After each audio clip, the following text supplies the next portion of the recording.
Hi everyone. So it's been about a year since I finished my course of Roaccutane.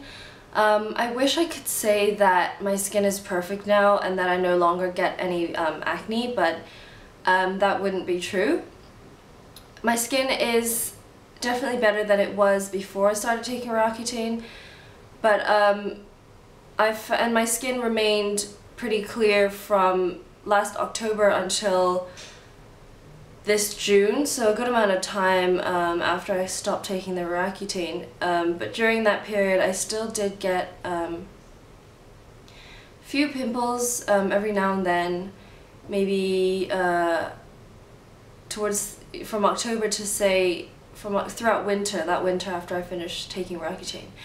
I would say I got maybe one pimple a week maximum, which was fantastic, and I found everything like skincare, skin maintenance to be so much more low maintenance, and it was really a very nice feeling to wake up and realize that I still had clear skin. Of course I have a lot of acne scars still, and hyperpigmentation on mainly on my cheeks and a bit on my forehead. But that's to be expected. That does take a while to fade, and I think in some cases you're gonna need laser treatment or some kind of like micro peel to get rid of that. But let's just focus on like the pimples and how many I got and how often. So the first few months after I got off Roaccutane, my skin was behaving really well, so one pimple per week roundabout, so, which was really good, and that's like if anything, you know. And then from, say, I don't know, roundabout from I don't remember the exact dates, but say around about February until June, so around spring to summer, I started getting a bit more, maybe 3 at a time. And then over summer, you know, I came back to Hong Kong. The weather is a lot more humid here, and my skin was used to the dry weather in London. So the humidity sort of wreaked a bit of havoc on my skin, and I got a bit worried, and I thought, oh my god, maybe the Roaccutane didn't work, and I'm just gonna get more and more pimples as time goes on, and then I'm gonna have to go on Roaccutane again. And you know, I do sort of think that sometimes, because like right now I have kind of like a cluster of, that sounds terrible, it's disgusting, I have like a whole cluster of pimples like on my forehead here, and yeah, just around this area, which is really strange for me because I never really got pimples on my forehead. It was mainly on my cheeks and chin, so that's kind of weird. And I've been getting like outbursts, I don't know, of pimples pretty much once a week, and they don't go away as quickly as they did several months ago. When my skin was behaving really well, a pimple would literally like pop up and then disappear in 2 or 3 days, which was really fast. But now it takes maybe 5 days for them to go away, and I've been getting cystic acne again.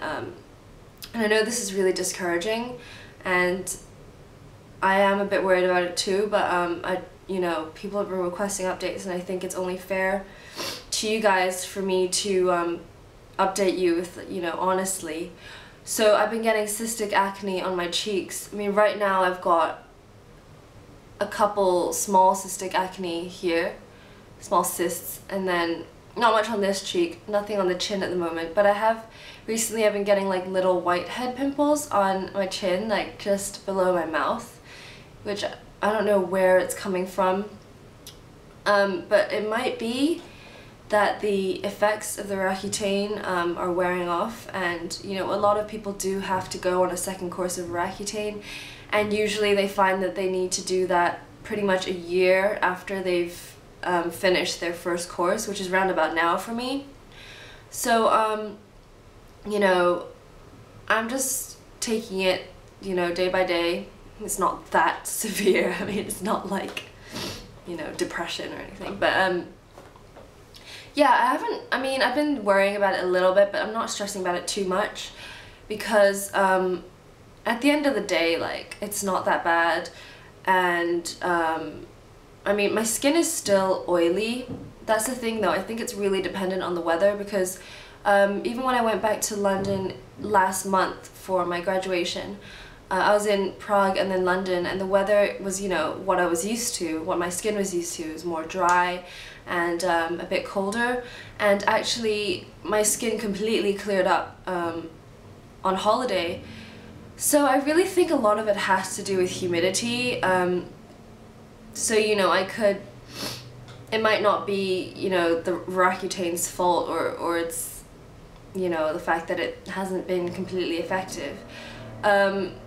I think maybe it just takes a while for my skin to get used to the humidity again, and I don't know why, but my skin gets oilier when it's more humid. You would think that it would be the opposite, because maybe your skin wouldn't feel like it needs to compensate as much if there's already a lot of moisture in the air, but I don't know. So, you know, I've been sort of trying out different moisturizers as well, cleansers, moisturizers. I like to change my skin, like my skincare routine every few months or so, depending on how my skin is behaving, basically. So I've been using like lighter moisturizers, just because my skin has been oilier, and I don't know.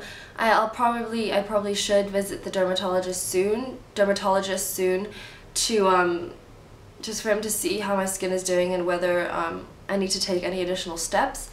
But for now, that's my update 1 year after I finished my first course of Roaccutane. If you have any questions, leave them below. I'd be happy to answer them. I hope this video helped, and please don't be too discouraged, because Roaccutane has different effects and long-term effects on different people. It's totally dependent on your own skin, and partly, you know, your genetics as well, I'm sure. So yeah, I'm just putting it out there, my experience.